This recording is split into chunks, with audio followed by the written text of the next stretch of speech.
যে তাড়াহুড়া করে দুদিনে চলে আসবে তার কোনো পাপ নেই, আর যে বিলম্ব করবে তারও কোনো পাপ নেই।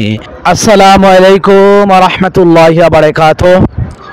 সম্মানিত দর্শক শ্রোতা, দিনী ভাই ও বোনেরা, আশা করি মহান আল্লাহ তাআলা আমাদের সবাইকে অনেক অনেক ভালো রেখেছেন, সুস্থ রেখেছেন, আলহামদুলিল্লাহ। সমস্ত প্রশংসা সেই মহান আল্লাহ তাআলার জন্য, যেই মহান আল্লাহ তাআলা আমাদেরকে হায়াতের জীবন দান করেছেন, শারীরিক মানসিকভাবে সুস্থ রেখেছেন, সৃষ্টি শ্রেষ্ঠ জীব আশরাফুল মাখলুকাত হিসেবে দুনিয়াতে পাঠিয়েছেন, শ্রেষ্ঠ নবীর শ্রেষ্ঠ উম্মত হওয়ার তৌফিক দিয়েছেন। সেই মহান আল্লাহ তাআলার দরবারে শুকরিয়া আদায় করছি, আলহামদুলিল্লাহ। এবং লাখো কোটি দরুদ সেই রাসূলের উপরে, যাকে সৃষ্টি করে মহান আল্লাহ তাআলা আসমান জমিনের সম্মান, ইজ্জত, মর্যাদা, মর্তবা বহু গুণে বাড়িয়ে দিয়েছেন, যিনি ছিলেন সাইয়্যিদুল মুরসালিন, খাতামান নাবিয়িন, রাহমাতাল লিল আলামিন, যার আলোয় আলোকিত হয়েছে সারা বিশ্ব। সেই রাসূলের উপর দরুদ পাঠ করছি সাল্লাল্লাহু আলাইহি ওয়াসাল্লাম।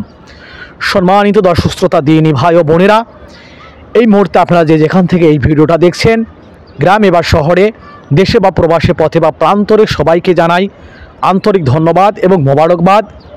দোয়া করি মহান আল্লাহ তাআলা প্রত্যেকের জীবন যেন সুন্দর করে, সহজ করে, দিন ইসলাম অনুযায়ী যেন চলার তৌফিক দান করেন, আমিন।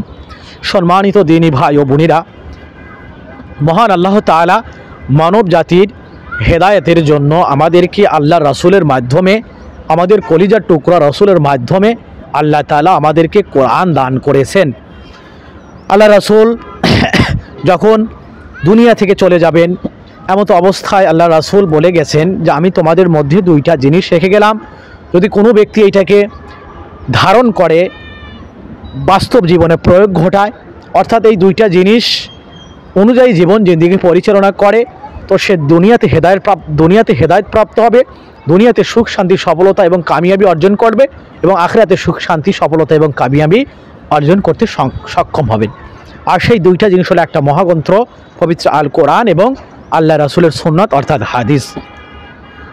তো মহান আল্লাহ তাআলা কোরআন যে নাজিল করেছেন, বা কোরআনের মূল বিষয়বস্তু বা উদ্দেশ্য হলো কিন্তু মানুষ, অর্থাৎ মানুষ জাতিকে কেন্দ্র করেই মহান আল্লাহ তাআলা কোরআনের বিভিন্ন বিষয় নাজিল করেছেন বা এই কোরআনকে অবতীর্ণ করেছেন। আল্লাহ তাআলা এই কোরআনের মধ্যে মানব জাতির হেদায়েতের পথ কি লুকিয়ে রেখেছেন, হেদায়েতের আলোকে লুকিয়ে রেখেছেন। আল্লাহ তাআলা কোরআনকে মানব জাতির হেদায়েতের পথ প্রদর্শক হিসেবে দুনিয়াতে পাঠিয়েছেন। এই কোরআনের মধ্যে আল্লাহ তাআলা মানব জাতির হেদায়েত কীভাবে আসবে এই বিষয়গুলো আল্লাহ তাআলা বিস্তারিতভাবে উল্লেখ করেছেন। আল্লাহ তাআলা কোরআনের মধ্যে আল্লাহ তাআলার বিধিবিধানগুলো নাজিল করেছেন, আল্লাহ তাআলার হালাল বিষয়গুলোকে অবতীর্ণ করেছেন, হারাম বিষয়গুলোকে অবতীর্ণ করেছেন। অর্থাৎ একজন মানুষ জীবন চলার পথে তার ব্যক্তিগত জীবন, পারিবারিক জীবন, সামাজিক জীবন, অর্থনৈতিক জীবন, রাজনৈতিক জীবন, সাংস্কৃতিক জীবন, ধর্মীয় জীবন, প্রত্যেকটা জীবনে সে কীভাবে চলবে এই ব্যাপারে আল্লাহ তাআলা কোরআনের দিক নির্দেশনা দিয়েছেন। এই জন্য কোরআন যেহেতু আরবি ভাষায় অবতীর্ণ হয়েছে, নাজিল হয়েছে, আর আমাদের মাতৃভাষা হলো বাংলা, স্বাভাবিকভাবেই আমরা আরবি ভাষাগুলো বুঝতে পারি না। এই জন্য আমরা আপনাদের সামনে আরবি ভাষার বাংলা অনুবাদগুলো এবং এর সংক্ষিপ্ত ব্যাখ্যাগুলো উপস্থাপন করার চেষ্টা করছি। যদিও দিনের ব্যাপারে আমাদের জ্ঞান একেবারেই সংকীর্ণ, যদিও আমরা অজ্ঞ বা মূর্খ, এবং বিশেষ করে কোরআন তেলাওয়াত আমাদের খুব একটা সই নেই, তারপরেও আমরা নেক নিয়তে শুধুমাত্র দিন প্রচারের উদ্দেশ্যে মানুষকে একটা মেসেজ দেওয়ার জন্য, অর্থাৎ আল্লাহ তাআলা যে মানুষকে কি বলতে চাচ্ছেন, কোরআনে মহান আল্লাহ তাআলা মানুষের ব্যাপারে কি কি বলতে চেয়েছেন বা বলেছেন, এই বিষয়গুলো মানুষের মধ্যে বাংলায় উপস্থাপন কি করার চেষ্টা করছি। তো আপনাদের বিশেষভাবে অনুরোধ করব যে আপনারা বিশেষভাবে বাংলা অনুবাদ এবং সংক্ষিপ্ত ব্যাখ্যার দিকে বেশি মনোযোগ এবং গুরুত্ব দেওয়ার চেষ্টা করবেন, এবং আমাদের জন্য দোয়া করবেন, আমরা যেন পবিত্র কোরআন সহিহ শুদ্ধভাবে তেলাওয়াত করে এর শাব্দিক বঙ্গা অনুবাদ এবং এর সংক্ষিপ্ত ব্যাখ্যাগুলো যেন আমরা সুন্দরভাবে, সুস্পষ্টভাবে এবং নির্ভুলভাবে আপনাদের সামনে উপস্থাপন করতে পারি। এজন্য বিশেষভাবে আমাদের জন্য কি দোয়া করবেন। তো আমরা ইতিমধ্যে সূরা আল বাকারার অনেকগুলো পর্ব আমরা অতিক্রম করে ফেলেছি।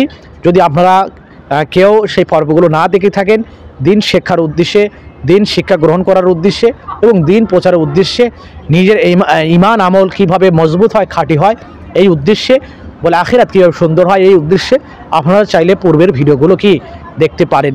এবং আমরা নিয়মিত ইনশাআল্লাহ কোরআনের শাব্দিক অনুবাদ এবং সংক্ষিপ্ত ব্যাখ্যা আপনাদের সামনে উপস্থাপন করার নিয়ত করেছি। তো আমরা নিয়মিত আপনাদের মাঝে ভিডিও দিয়ে যাচ্ছি, যদিও আমাদের ভিডিও কোয়ালিটি খুব একটা ভালো নয়, তারপর আমরা চেষ্টা করছি যতটুকু সম্ভব এটাকে ভালো করা যায়।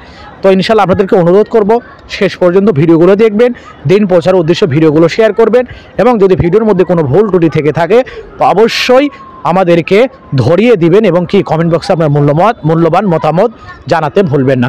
তো চলুন আমরা কথা না বাড়িয়ে মূল আলোচনায় প্রবেশ করি, এবং আবারও বলছি যে আপনারা শাব্দিক বাঙ্গানুবাদ এবং সংক্ষিপ্ত ব্যাখ্যার দিকে বেশি মনোযোগ হওয়ার চেষ্টা করবেন।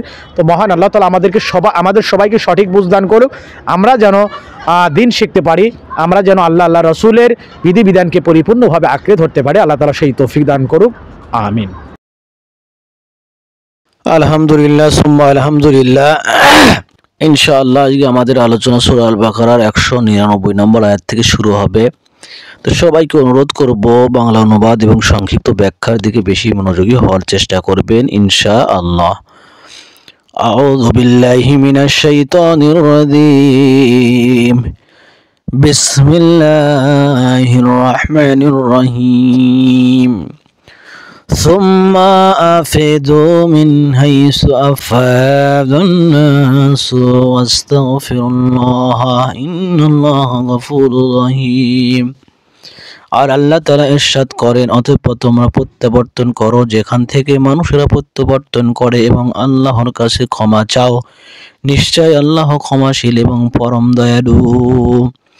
অতঃপর কুরাইশের মতো আরাফাত না গিয়ে কেবল মুজদালিফা থেকে না ফিরে অন্য লোকেরা যেখান থেকে ফিরে সেখান থেকে আরাফাত থেকে মুজদালিফায় ফিরে চলো, আর আল্লাহর কাছে মার্জনা চাও, বস্তুত আল্লাহ চরম মার্জনাকারী এবং পরম দয়ালু। উল্লেখিত ক্রমানুসারে আরাফায় যাওয়া এবং সেখানে অবস্থান করে ফিরে আসা জরুরি, কিন্তু আরাফা যেহেতু হারামের বাইরে তাই মক্কার কুরাইশরা আরাফা পর্যন্ত যেত না, বরং মুজদালিফা থেকেই ফিরে আসত। তাই নির্দেশ দেওয়া হচ্ছে যে যেখান থেকে সবাই ফিরে আসে সেখান থেকে তোমরা ফিরে এসো, কিন্তু অর্থাৎ আরাফাত থেকে। আর আল্লাহ তাআলা 200 নম্বর আয়াতে ইরশাদ করেন, ফাইদা قضيتم مناسككم فاذكروا الله كذكركم آباءكم وأشد ذكرا فمن الناس فمن يقول ربنا آتنا في الدنيا وما له في الآخرة من خلاق। আর আল্লাহ তাআলা বলেন, তারপর যখন তোমরা তোমাদের হজের কাজসমূহ শেষ করিবে তখন আল্লাহকে স্মরণ করো যেভাবে তোমরা স্মরণ করতে তোমাদের বাপ দাদাদেরকে, এমনকি তার চেয়ে অধিক স্মরণ। আর মানুষের জন্য এমন আছে যে বলে, হে আমাদের রব, আমাদেরকে দুনিয়াতেই দিয়ে দিন, বস্তুত আখিরাতে তাদের কোনো অংশ নেই। অতঃপর যখন তোমরা হজের যাবতীয় কার্য সম্পন্ন করে নিবে তখন মিনায় আল্লাহকে এমনভাবে স্মরণ করবে যেমন জাহিরি যুগে তোমরা তোমাদের পিতৃপুরুষকে স্মরণ করতে, অথবা তদপেক্ষা গভীরভাবে। এমন কিছু লোক আছে যারা বলে, হে আমাদের প্রতিপালক, আমাদেরকে পৃথিবীতে সওয়াব দান করো, বস্তুত তাদের জন্য পরকালে কোনো অংশ নেই। আর বলল, হজ সমাপ্ত করে মিনায় মেলা বসাত এবং পূর্বপুরুষদের কৃতিত্ব স্মরণ করত। মুসলিমদেরকে বলা হচ্ছে যে 10 জিলহজ কাকর মেরে মাথা নেড়া করে এবং কাবার তওয়াফ ও সাফা মারওয়ায় সাই করে হজ সমাপ্ত করে নেওয়ার পর তোমরা যে 3 দিন মিনায় অবস্থান করবে সে দিনগুলিতে সেখানে খুশি বেশি বেশি আল্লাহর জিকির করো, যেমন জাহিরি যুগে তোমরা তোমাদের পূর্বপুরুষদের স্মরণ করতে। আর আল্লাহ তাআলা 201 নম্বর আয়াতে ইরশাদ করেন, ওয়ামিনহুম মাইয়াকুলু রাব্বানা আতিনা ফিদ দুনিয়া হাসানাতাও ওয়া ফিল আখিরাতি হাসানাতাও ওয়া কিনা আযাবান নার। আর তাদের মধ্যে এমন আছে যারা বলে, হে আমাদের রব, আমাদেরকে দুনিয়াতে কল্যাণ দিন আর আখিরাতেও কল্যাণ দিন এবং আমাদেরকে আগুনের আযাব থেকে রক্ষা করুন। পক্ষান্তরে তাদের মধ্যে এমন কিছু লোক আছে, এমন কিছু দল আছে, এমন কিছু শ্রেণী আছে যারা বলে, হে আমাদের প্রতিপালক, হে আমাদের রব, হে আমাদের মালিক, আমাদেরকে ইহকালে কল্যাণ দান করুন এবং পরকালেও কল্যাণ দান করুন আর আমাদেরকে দোজখের যন্ত্রণা থেকে, দোজখের শাস্তি থেকে রক্ষা করুন। অর্থাৎ ভালো কাজ করার তৌফিক দান করো। অর্থাৎ ইমানদাররা দুনিয়াতেও দুনিয়া চায় না, বরং নেকির কাজের তৌফিক কামনা করে। নবী করিম সাল্লাল্লাহু আলাইহি ওয়াসাল্লাম খুব বেশি বেশি এই দোয়া করতেন, এই দোয়া পড়তেন। তাওয়াফ করাকালীন অনেক লোকে অত্যন্ত প্রত্যেক চক্করে পৃথক পৃথক দোয়া পড়ে থাকে, যা মন গড়া দোয়া। এই দোয়া এই দোয়া এই দোয়াগুলোর পরিবর্তে তাওয়াফের সময় রুকুনে ইয়ামানি এবং হাজরে আসওয়াদের পরবর্তী স্থানে রব্বানা আতিনা ফিদ দুনিয়া হাসানা পড়া সুন্নাত। প্রকাশ থাকে যে আলোচ্য আয়াতে ইহকালের কল্যাণ এবং তাৎপর্যে একাধিক তাফসির বর্ণিত হয়েছে, যেমন পূর্ণময়ী স্ত্রী ইবাদত, ইলম ও ইবাদত, মাল ধন, নিরাপত্তা, প্রশস্ত রুজি, নিয়ামত বা সম্পদ ইত্যাদি। সুতরাং এর অর্থ ব্যাপক রাখাই বাঞ্ছনীয়। পক্ষান্তরে পরকালের সাথে ইহকালের সুখ শান্তি চাওয়া দোষাবহ নয়। আসলে কিছু লোক কেবল ইহকালের সুখই কামনা করে, কিন্তু মুসলিম কামনা করে ইহ এবং পরকাল অর্থাৎ উভয় কালের সুখ।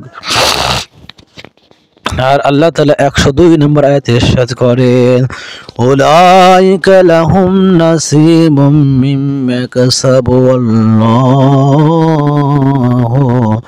সারিউল হিসাব। আর আল্লাহ তাআলা বলে, তারা যা অর্জন করেছে তা ঈর্ষা তাদের রয়েছে আর আল্লাহর হিসাব গ্রহণে দ্রুত। অর্থাৎ তারা যা অর্জন করেছে তার প্রাপ্ত অংশ তাদের ওই বস্তুত আল্লাহ হিসাব গ্রহণে অত্যন্ত তৎপর। অর্থাৎ আল্লাহ তাআলা কিন্তু এই আয়াতের মধ্যে বলে দিলেন, এই যে মানুষ, এই যে মুসলমান, এই যে মুমিন আল্লাহর বান্দা, তারা দুনিয়াতে যে কাজ করবে, যা কিছু অর্জন করবে, হক নেকি অথবা বৌদি, হক সওয়াবের কাজ অথবা গুনাহের কাজ, এই বিষয়গুলো কিন্তু প্রত্যেকের আমলনামায় যোগ হবে এবং এগুলো তার নিজেরই থাকবে। এই জন্য আমাদের প্রত্যেকেরই উচিত গুনাহ থেকে বেঁচে থাকা আর বেশি বেশি নেক কাজ করার চেষ্টা করা। আর আল্লাহ তাআলা কিন্তু হিসাব গ্রহণে দ্রুত, অর্থাৎ আল্লাহ তাআলা মানুষের হিসাব দ্রুত গ্রহণ করবেন এবং দ্রুত গ্রহণ করার ক্ষমতা রাখবেন। 203 নম্বর আয়াত আল্লাহ তাআলা ইরশাদ করেন, ওয়াজকুরুল্লাহা ফি আইয়ামিম মাদুদাতি ফামান তাআজ্জানা ফি ইয়াওমাইনি ফালা ইসমা আলাইহি ওয়া মান তাআখারা ফালা ইসমা আলাইহি লিমান ইত্তাকা আত্তাকুল্লাহা ওয়া আলামু আন্নাকুম ইলাইহি তুহশারুন। আর আল্লাহ তাআলা বলেন, আর আল্লাহকে স্মরণ করো নির্দিষ্ট দিন সময়, অতঃপর যে তাড়াহুড়া করে দিনে চলে আসবে তার কোনো পাপ নেই, আর যে বিলম্ব করবে তারও কোনো পাপ নেই। এ বিধান তার জন্য যে তাকওয়া অবলম্বন করেছে। আর তোমরা আল্লাহর তাকওয়া অবলম্বন করো এবং জেনে রাখো, নিশ্চয় তোমাদেরকে তারই কাছে সমবেত করা হবে। অর্থাৎ তোমরা নির্দিষ্ট সংখ্যক দিনগুলিতে, যেমন জিলহজ মাসের 11, 12 এবং 13 তারিখ, এই 3 দিন মদিনায় অবস্থানকারী আল্লাহকে স্মরণ করো। আর যদি কেউ তাড়াতাড়ি করে 2 দিনেই চলে আসে তবে তাতে কোনো পাপ নেই, আর যদি কেউ বিলম্ব করে তবেও তার কোনো পাপ নেই। এই নিয়ম, এই বিধান তার জন্য যে ধর্মভীরু। তোমরা আল্লাহকে ভয় করো এবং জেনে রাখো যে তোমাদেরকে তার কাছে সমবেত করা হবে, একত্রিত করা হবে। আর নির্দিষ্ট সংখ্যক দিন বলে তার শিরকের দিনগুলোকে বোঝানো হয়েছে, অর্থাৎ জিলহজ মাসের 11, 12 এবং 13 তারিখ। এই দিনগুলোতে আল্লাহর জিকির অর্থাৎ উচ্চ স্বরে তাকবীর পড়া সুন্নত। কেবল যে ফরজ নামাজের পরেই পড়া হবে তা নয়, বরং সবসময় এই তাকবীর আল্লাহু আকবার, আল্লাহু আকবার, আল্লাহু আকবার, লা ইলাহা ইল্লাল্লাহু, আল্লাহু আকবার, আল্লাহু আকবার, ওয়ালিল্লাহিল হামদ পড়া বাঞ্ছনীয়। কাকর মারার সময় প্রত্যেক কাকরের সাথে তাকবীর পড়া সুন্নাত। আর রমই জিমার অর্থাৎ জামরাতের কাকর মারা 3 দিন উত্তম, কিন্তু কেউ কেউ কেবল 2 দিন অর্থাৎ জিলহজ মাসের 11 এবং 12 তারিখ কাকর মেরে বিনা থেকে প্রত্যাবর্তন করে, তবে তারও অনুমতি আছে। আর আল্লাহ তাআলা 204 নম্বর আয়াতে ইরশাদ করেন, ومن الناس من يعجبك قوله في الحياة الدنيا ويشهد الله على ما في قلبه وهو ألد الحسام। আর আল্লাহ তাআলা ইরশাদ করেন, আর মানুষের মধ্যে এমনও আছে যার কথা দুনিয়ার জীবনে তোমাকে অবাক করে এবং সে তার অন্তরে যা রয়েছে তার উপর আল্লাহকে সাক্ষী রাখে, আর সে কঠিন ঝগড়াকারী। অর্থাৎ মানুষের মধ্যে এমন লোক আছে যার পার্থিব জীবনের কথাবার্তা তোমাকে মুগ্ধ করে এবং তার অন্তরে যা আছে সে সম্বন্ধে সে আল্লাহর সাক্ষী রাখে, কিন্তু আসলে সে অত্যন্ত ঝগড়াটে লোক। এমন কোন কোন দুর্বল হাদিসের ভিত্তিতে বলা হয় যে এই আয়াত একজন মুনাফিক আনসার বিন সুরাইক সাক্কাফির সম্পর্কে নাজিল হয়েছে, কিন্তু সঠিকতর কথা এই যে এই আয়াতের লক্ষ্য হলো সেই সমস্ত মুনাফিক এবং অহংকারীগণ যাদের মধ্যে কোরআনে উল্লেখিত নিকৃষ্ট স্বভাবগুলো পাওয়া যায়। বর্তমান জামানায় বর্তমান সমাজেও কিন্তু এরকম অনেক মানুষ দেখা যায় যারা মানে এত সুন্দর সুন্দর কথা বলে যে কথাগুলো শুনে মানুষ অবাক হয়ে যায়, কিন্তু প্রকৃত পড়তে কিন্তু তারা অত্যন্ত ঝগড়াটে টাইপের লোক হয়ে থাকে। আর আল্লাহ তাআলা 205 নম্বর আয়াতে ইরশাদ করেছেন, ওয়াইজা তাওয়াল্লা وإذا تولى سعى في الأرض ليفسد فيها ويهلك العروش والنسل والله لا يحب الفساد। আর আল্লাহ তাআলা বলেন, আর যখন সে ফিরে যাবে তখন জমিনে প্রচেষ্টা চালায় তাতে ফাসাদ করতে এবং ধ্বংস করতে শস্য এবং প্রাণী, আর আল্লাহ ফাসাদ ভালোবাসে না। আর আল্লাহ ফাসাদ ভালোবাসেন। আর যখন সে তোমার কাছ থেকে প্রস্থান করে চলে যায় তখন পৃথিবীতে অশান্তি সৃষ্টি করে এবং শস্য ক্ষেত্র ও জীবজন্তুর বংশ নিপাতের চেষ্টা করে, কিন্তু আল্লাহ অশান্তি পছন্দ করেন না। আলহামদুলিল্লাহ, যতটুকু আলোচনা করা হলো মহান আল্লাহ তাআলা প্রত্যেককে আমল করার তৌফিক দান করুক। আমরা যেন উক্ত আলোচনার উপরে আমল করে চলতে পারি, আল্লাহ তাআলা সেই তৌফিক দান করুক। সবাইকে অসংখ্য ধন্যবাদ। আসসালামু আলাইকুম ওয়া রাহমাতুল্লাহি ওয়া বারাকাতুহু।